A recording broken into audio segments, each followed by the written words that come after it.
ಅದು ನಿತ್ಯ ಸಾವಿರಾರು ರೂಪಾಯಿ ವ್ಯಾಪಾರ ವ್ಯವಹಾರ ನಡೀತಿದ್ದ ಜಾಗ. ಆದರೆ ಇದೀಗ ಬಿಬಿಎಂಪಿ ಮಾಡಿದ ಎಡವಟ್ಟಿನಿಂದ ಆ ಜಾಗದ ವ್ಯಾಪಾರಸ್ಥರಿಗೆ ಸಂಕಷ್ಟ ಎದುರಾಗ್ಬಿಟ್ಟಿದೆ.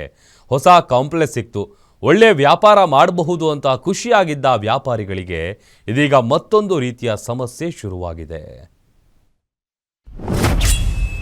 ಬೀದಿ ಬದಿ ವ್ಯಾಪಾರಿಗಳಿಗೆ ಪಾಲಿಕೆ ತಂದ ಸಂಕಷ್ಟ. ಹೈಫೈ ಕಾಂಪ್ಲೆಕ್ಸ್ ಆದರೆ ಮೂಲಭೂತ ಸೌಕರ್ಯ ಮರೀಚಿಕೆ.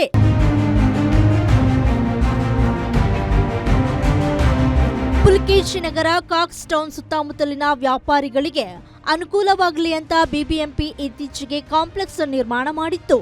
ಆದರೆ ಕಾಂಪ್ಲೆಕ್ಸ್ ನಿರ್ಮಾಣ ಮಾಡಿ ವರ್ಷಗಳು ಉರುಳಿದ್ರು ಮೂಲ ಸೌಕರ್ಯ ನೀಡದಿರೋದು ವ್ಯಾಪಾರಿಗಳಿಗೆ ಸಂಕಷ್ಟ ತಂದಿಟ್ಟಿದೆ. ಪುಲಕೇಶಿ ನಗರ ಸಂಚಾರಿ ಪೊಲೀಸ್ ಠಾಣೆ ಸಮೀಪದಲ್ಲಿರೋ ಈ ಹೊಸ ಬಿಬಿಎಂಪಿಯ ಕಾಂಪ್ಲೆಕ್ಸ್ ನಲ್ಲಿ 27 ಮಳಿಗೆಗಳನ್ನ ನಿರ್ಮಾಣ ಮಾಡಲಾಗಿದೆ.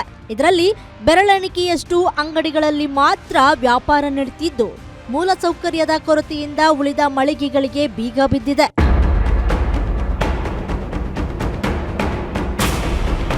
ಇನ್ನು ಕಾಂಪ್ಲೆಕ್ಸ್ ನಿರ್ಮಾಣವಾದಾಗ ಭರ್ಜರಿ ಲಾಭದ ನಿರೀಕ್ಷೆಯಲ್ಲಿದ್ದ ವ್ಯಾಪಾರಿಗಳು ಕಾಂಪ್ಲೆಕ್ಸ್ನಲ್ಲಿ ದುಪ್ಪಟ್ಟು ಬಾಡಿಗೆ ನೀಡಿ ಮಳಿಗೆಯನ್ನ ಆರಂಭಿಸಿದ್ರು. ಆದರೆ ಇದೀಗ ಈ ಪಾಲಿಕೆ ಕಾಂಪ್ಲೆಕ್ಸ್ನಲ್ಲಿ ಕುಡಿಯೋ ನೀರು, ಸ್ಯಾನಿಟರಿ ವ್ಯವಸ್ಥೆ, ಶೌಚಾಲಯ ಸೇರಿ ಹಲವು ಸೌಕರ್ಯಗಳು ಮರೀಚಿಕೆಯಾಗಿದೆ. ಸೂಕ್ತ ಪಾರ್ಕಿಂಗ್ ವ್ಯವಸ್ಥೆ ಇಲ್ಲದೆ ಗ್ರಾಹಕರು ಕೂಡ ಬರದಿರೋದು ವ್ಯಾಪಾರಿಗಳಿಗೆ ಸಂಕಷ್ಟ ತಂದಿಟ್ಟಿದೆ.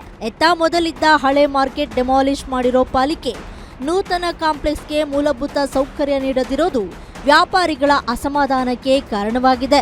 ಹೊಸ ಕಾಂಪ್ಲೆಕ್ಸ್ನಲ್ಲಿ ಸದ್ಯ ಮಟನ್ ಸ್ಟಾಲ್, ಚಿಕನ್ ಅಂಗಡಿ ಹಾಗೂ ತರಕಾರಿ ಅಂಗಡಿಗಳು ಮಾತ್ರ ವ್ಯಾಪಾರ ನಡೆಸ್ತಾ ಇದೆ. ಆದರೆ ಇರೋ ಅಂಗಡಿಗಳಿಗೆ ಕೂಡ ಗ್ರಾಹಕರು ಬಾರದೆ ಖಾಲಿ ಹೊಡಿತಿದೆ. 13,000 ಬಾಡಿಗೆ ಕಟ್ಟಿದ್ರೂ ನೆಮ್ಮದಿ ಇಲ್ಲದಂತಾಗಿದೆ. ಈಗ ಸ್ವಲ್ಪ ಇನ್ನೂ ಶಾಪ್ಸ್ ಎಲ್ಲ ಇನ್ನೂ ಓಪನ್ ಆಗಬೇಕು. ಓಪನ್ ಆದರೆ ಸ್ವಲ್ಪ ಇಂಪ್ರೂವ್ ಆಗುತ್ತೆ. ಈಗ ಸದ್ಯಕ್ಕೆ ನಾವು ಇಷ್ಟು ಶಾಪ್ಸ್ ಓಪನ್ ಆಗಿದೆ. ನಮಗೆ ಟೆಂಪರರಿಲಿ ಔಟ್ಸೈಡ್ ಕೊಟ್ಟಿದ್ದರು, ಈಗ ಅಲ್ಲಿ ಶಾಪ್ ಕೊಟ್ಟಿದ್ದಾರೆ. ಬಟ್ ಸ್ವಲ್ಪ ರೆಂಟ್ ಸ್ವಲ್ಪ ಜಾಸ್ತಿ ಇದೆ. ಅಲ್ಲಿ 900 ರುಪೀಸ್ ಪೇ ಮಾಡ್ತಾ ಇದ್ದೆ, ಇಲ್ಲಿ ಸಡನ್ ಆಗಿ 13,000 ಪೇ ಮಾಡ್ತಾ ಇದ್ದೀನಿ.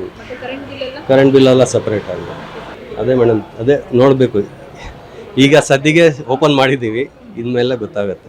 ಅದೇನೇ ಇರ್ಲಿ, ಹೊಸ ಜಾಗ ಹೊಸ ವ್ಯಾಪಾರ ಅಂತ ಖುಷಿಯಾಗಿದ್ದ ವ್ಯಾಪಾರಿಗಳಿಗೆ ಇದೀಗ ಬಿಬಿಎಂಪಿ ಮಾಡಿದ ಎಡವಟ್ಟಿನಿಂದ ನೆಮ್ಮದಿ ಇಲ್ಲದಂತಾಗಿದೆ. ಸಾವಿರಾರು ರೂಪಾಯಿ ಬಾಡಿಗೆ ಕಟ್ಟಿದ್ರೂ ಗ್ರಾಹಕರು ಬಾರದೆ ಕಂಗಾಲಾದ ವ್ಯಾಪಾರಿಗಳು ಕಾಂಪ್ಲೆಕ್ಸ್ನಲ್ಲಿರೋ ಸಮಸ್ಯೆಯಿಂದ ಯಾವಾಗ ಮುಕ್ತಿ ಸಿಗುತ್ತೋ ಅಂತ ಕಾದು ಕುಳಿತಿದ್ದಾರೆ. Shamish Shetty, metro bureau, guarantee news.